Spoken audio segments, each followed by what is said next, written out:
Vriende, goeiemôre, ons is die Here nog dankbaar dat hy vir ons uitgespaar het, dat hy nog 'n nuwe dag tot ons lewens toegevoeg het.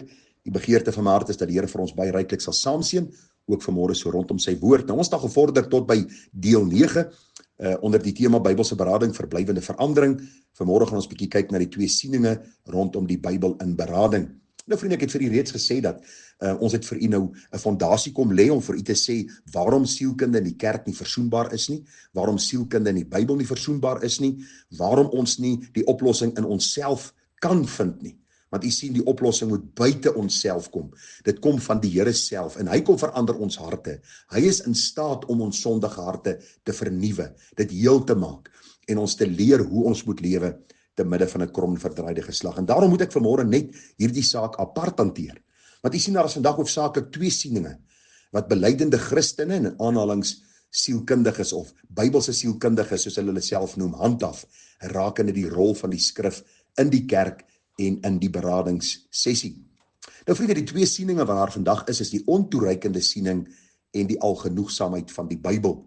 Nou die ontoereikende siening, u verstaan dit net eenvoudig in die aankondiging van hierdie punt, is dat die Bybel goed en wel is, sê hulle, maar saam met die sielkunde gebruik moet word. Maar die menslike logika bepaal watter een gee die beste raad. Nou vriende, hier is my rooi ligte wat afgaan, want u sien, as ons die sielkunde in die Bybel op dieselfde vlak plaas, op gelyke gronde plaas en ons sê, luister, hier is die Bybelse raad, hier is die sielkundige raad, en jou logika moet nou bepaal wat die beste raad is, sal 9 uit die 10 die sielkunde kies. Waarom? Want ons sondige harte wil ons self altyd verontskuldig. Want sielkunde sê eintlik die probleem is nie eintlik jou skuld nie, dit is jou opvoeding, of dit is geneties oordraagbaar, of dit is omdat jy swaar gekry het toe jy jonk was, of omdat jy miskien geviktimiseer is, dis hoekom jy sit waar jy sit. Terwyl die Bybel vir ons aan die ander kant sê, ons is skuldig omdat ons sondige harte het, harte in rebellie teenoor God.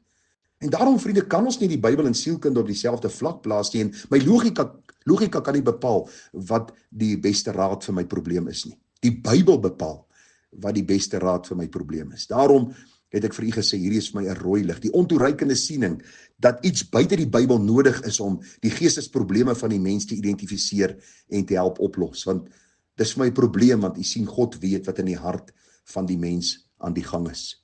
Aan die ander kant vind ons die algenoegsaamheid van die Bybel, en vriende, ek wil net hier bietjie stilstaan, ek wil bietjie langer hierby stilstaan, om net vir u te verduidelik wat ek bedoel hierby. U sien, die algenoegsaamheid van die Bybel, wat ons nie bedoel, as ons praat van die algenoegsaamheid van die Bybel nie. Met ander woorde, dit beteken nie, die skrif is algenoegsaam om my te help, om my motor, of my rekenaar, of my internet reg te kry nie. Vriende, ons bedoel nie die skrif is algenoegsaam, en as ek 'n probleem met my kar het, dan gaan slaan ek 'n vers na, of my rekenaar, en ek weet dit klink belaglik, maar dis hoe baie mense die algenoegsaamheid wil verduidelik. Dit beteken nie, dat ons nie dinge aanvaar wat deur navorsing en observasie oor menslike gedrag daar gestel is nie. Met ander woorde, die effek wat slaaploosheid op die mens kan hê, die effek van te veel suikerinname en goed. Ons sê nie, daar's 'n probleem daarmee om met daardie inligting te werk nie. Die algenoegsaamheid van die skrif sê nie vir ons, luister, ons moet alle kennis van die wêreld eenkant skuif nie. Vriende, wanneer ons kyk na die gedagte van die algenoegsaamheid van die Bybel, beteken dit nie dat ons sê die Bybel is genoegsaam om al ons fisiese probleme reg te kry nie. Met ander woorde, ons het nie kardioloë nodig nie, ons het nie internisse nodig nie, ons het nie dokters of aptekers of tandartse nodig nie. As jy tandpyn het, lê net 'n vers op jou tand en dan gaan hy gesond wees nie. Ons is nie belaglik nie. Daarom wil ek hê jy moet verstaan wat ons bedoel by die algenoegsaamheid van die skrif. Vriende, verder gee ons nie 'n magiese betekenis aan die Bybel soos sommige sê, a verse a day keeps the devil away gedagte nie. Vriende, daar bestaan nie so iets nie. Die Bybel sonder die Heilige Gees is 'n letter, en die Bybel sê die letter maak dood, maar die Gees maak lewend. As ons praat van die algenoegsaamheid van die Bybel, dan bedoel ons die volgende. Vriende, as ons sê die Bybel is algenoegsaam, dan is dit algenoegsaam vir alles wat God sê dat die mens mee kan help. Terwyl sommige van die navorsing en observasie van studente in hierdie veld interessant en selfs tot hulp kan wees, is dit nie absoluut nodig om dit te hê nie. Die navorsing en bevindings van mense bevestig Bybelse waarheid, maar dit is nie nodig om Bybelse waarheid te bewys nie. U sien, lank voor enige studies gedoen is, was God se woord alreeds daar gewees was God se woord alreeds gebruik en het raad gegee aan mense wat hulp nodig gehad het en ook oplossings vir soekende siele verskaf. As ons praat van die algenoegsaamheid van die skrif, vriende, dan sê ons dat ons niks sal aanvaar vanuit menslike oorde tensy dit nie duidelik geleer word in die Bybel nie. Wanneer ons praat van die algenoegsaamheid van die woord, dan sê ons dat die Bybel genoegsaam is vir alle menslike probleme, of dit nou is verhoudinge, emosionele probleme, gesindhede, persoonlike, interpersoonlike en geestelike kwessies. Die Bybel het die antwoord daarvoor. Verder, vriende, as ons praat oor die algenoegsaamheid van die Bybel, dan sê ons, die Bybel is algenoegsaam juis omdat die Heilige Gees alles vir ons opgeteken het, wat kan lig werp op die bogenoemde situasies wat ons vir u genoem het. Verhoudingsprobleme, emosionele probleme, gesindheidsprobleme ensovoorts. Wanneer ons praat van die algenoegsaamheid van die skrif, dan bedoel ons dat die skrif mense help met hulle verhoudings, emosionele, gesindheids, persoonlike, interpersoonlike en geestesprobleme, hoor nou, wanneer hulle sal glo wat die Bybel leer oor dit en dit doen.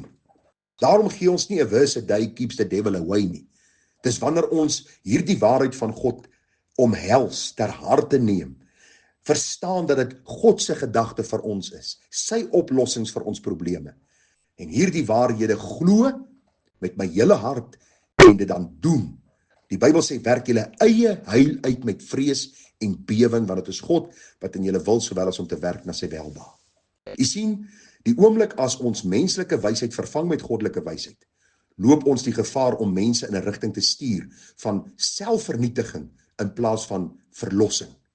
Die skrif se raad en oplossing bly altyd hartsverandering as voorwaarde vir gedragsverandering. Nou vriende, kom ons gee gou 'n paar redes waarom ons sê dat God se woord algenoegsaam is vir elke sondeprobleem. Eerste plek, die mens is beperk, maar God is almagtig en soewerein. Luister, die mens is beperk in sy kennis, in sy verstaan, in die bekom van inligting, en die Bybel sê vir ons dat God is almagtig, alwys en soewerein. Jesaja 40:13 sê, wie die gees van die Here bestuur en as sy raadsman hom onderrig, met wie het hy raad gehou, dat die hom verstand sou gee en hom sou leer aangaande die pad van die reg en hom kennis sou leer en hom bekend maak die weg van volledige insig. Dis 'n vraag wat die Here vra, en eintlik wil ek vandag die vraag vra vir die kerk in die algemeen, vir die sielkundiges en vir die sogenaamde slimmes. Wil jy God raad gee? Dink jy God weet nie hoe hy die mens saamgestel het nie? Dink jy nie God het geweet wat die effek van die sondeval op die mens se hart, se siege, se probleme is of op sy lewensituasie sal wees nie? Dink jy God is onbevoeg en onbekwaam en hy sit daar in die hemel met sy hande gevou en hy sit met sy hande in sy hare en hy weet nie wat kant toe nie? Vriende, kom ons wees nie dwaas nie. Die mens is beperk, maar God is almagtig, alwys en soewerein. Die Bybel is baie duidelik daaroor. In Jesaja 2 vers 22, laat staan tog die mens wie se asem in sy neus is, want hoe min is hy werd. U sien, God deur sy woord bied die enigste blywende oplossing vir ons probleme. U kan gaan lees wat staan daar in 1 Korintiërs 1:19-20. Net weer, u vergewis van wat daar staan. Vriende, die rede waarom ons sê God se woord is algenoegsaam, die totale mensdom is verdorwe terwyl God heilig is. Die totale mensdom. Luister, my en jou kind word sondaars gebore. Hulle kinders se kinders sal sondaars gebore word. Die geslagte van die verlede, die geslagte van die toekoms. Die Bybel sê vir ons sonde het elke area van die mens geaffekteer. Dit sluit ook sy denke in. In die mense soek na antwoorde op sy probleme, sal die mense eie verdorwenheid die Here uit die prentjie haal, as gevolgtrekkings oor optredes gemaak word. Sodoende, vriende, word die waarheid van God se woord vertroebel. Psalm 14 vers 3 sê, het almal afgewyk, dis saam met hulle ontaard, daar is niemand wat goed doen nie, ook nie een nie. Daarom sal sielkunde altyd weg van die Bybel beweeg, in plaas van na die Bybel, want die Bybelse antwoorde soms reguit, konfronterend, maar dit bring blywende verandering vir die wat dit glo en vir die wat dit toepas in hulle lewe.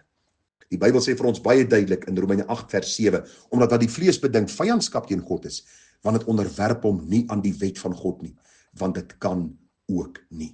Hoe kosbaar om te weet dat God se woord vir ons algenoegsaam is. Hoor besonder sê Spreuke 1 vers 7, die vrees van die Here is die beginsel van die kennis. Sotte verag wysheid en tug. Spreuke 9 vers 10, die beginsel van die wysheid is die vrees van die Here en kennis van die Heilige is verstand. U sien wat die mens kort, is die woord wat ons leer van die heiligheid en die vrees van God, sodat ons wysheid kan verkry om rein en heilig te lewe. Ons sê die woord is al genoegsaam, vriende, want God se algemene en spesifieke leringe in die woord sluit niks van die sielkundige modelle, soos reeds vir u genoem, in nie. Vriende, ons het aan u aanhalings deurgegee van die sielkundiges en wat hulle siening oor God en sy woord is. En daarom is het belangrik om te sien dat God se woord geensins melding maak van Sigmund Freud, van Paul Witz en van verskillende van hierdie manne, Carl Rogers en hulle opinie nie. Die woord is die geslote kanon. Met ander woorde, die 66 boeke van die Bybel is genoegsaam en ons het nie sogenaamde wyshede wat eintlik maar spekulasies van mense is nodig om mense se geestesprobleme op te los nie. Hoor dit sê die Here vir ons in 2 Timoteus 3:16 en 17. Die hele skrif is deur God ingegee. Dis nuttig tot lering, tot weerlegging, tot regwysing, tot onderwysing in die geregtigheid. Hoor nou, sodat die mens van God volkome kan wees vir elke goeie werk volkome toegerus. Ons het nie Skinner en Freud en ander se raad en spekulasies en boosheid nodig nie. Ons sal niks kan leer oor die ewige heil van die mens en die oplossing van hulle sielewroeginge by die sulkes wat God opponeer nie. En dan, vriende, wil ons net vir u sê, die Bybel leer ons dat dit al genoegsaam is, want Psalm 19:8 sê die wet van die Here is volmaak. Dit verkoop die siel, die getuienis van die Here is gewis. Dit gee raad aan die eenvoudiges. Dit gee wysheid aan die eenvoudiges. Die bevele van die Here is reg, hulle verbly die hart. Die gebod van die Here is suiwer, dit verlig die oë. Die vrees van die Here is rein, dit bestaan tot in ewigheid. Die verordeninge van die Here is waarheid, dis saam is hulle regverdig. Hulle is begeerliker as goud, ja, is baie fyn goud, en soeter as heuning en heuningstroop. Ook word u knegt daardeur gewaarsku, en die onderhouding daarvan is groot loon. U sien, die woord is volmaak, dis gewis, dis reg, dis suiwer, dis rein, dis regverdig, dis kosbaar en aangenaam. En vriende, hierdie verse beklemtoon die bron, die algenoegsaamheid, die betroubaarheid, die uitgebreidenheid, die relevantie en praktiese waarde van God se woord. En het ek vir u gesê toe ons hierdie reeks begin het. Vriende, toe sê ek vir u dat die meeste mense het meer as een Bybel in hulle huise. En daar's genoeg stof op daardie voorblad waarop jy kan skryf veroordeel vir tyd en ewigheid. Waarom? Want hulle weier om God se woord te lees. Meeste soek oplossings in medikasie, in sielkundiges, in beradingssessies, in plaas van om na God te vlug, om deel te word van sy kudde, van sy kerk, om raad te kry by ander gelowiges, om te sien wat God se woord sê oor hierdie probleme in my lewe, praktiese raad te kry vir my sondige probleme, want u sien die woord, volgens wat ons gelees in Psalm 19, verkoop die siel, dit gee wysheid aan die eenvoudiges, dit verbly die hart, dit verlig die oë, dit produseer 'n gesonde, voordelige vrees vir God by die mens, dit verdiep die onderbou van my verhouding met God, dit bied stabiliteit, vrymoedigheid, moed en verwyder onsekerheid, dit bring genot en blydskap, soetheid in die lewe, dit gee leiding en beskerming. Daarom wil ek vir u sê, God se woord is nie ontoereikend nie, maar algenoegsaam vir elke geslag, tot die dag dat die Here ons in sy heerlikheid sal opneem. Vriende, mag u hierdie waarheid verstaan en ter harte neem, en mag ons dan vlug na hom vir raad en oplossings, om sy naam te verheerlik. Groete vir u, mooi dag verder, tada.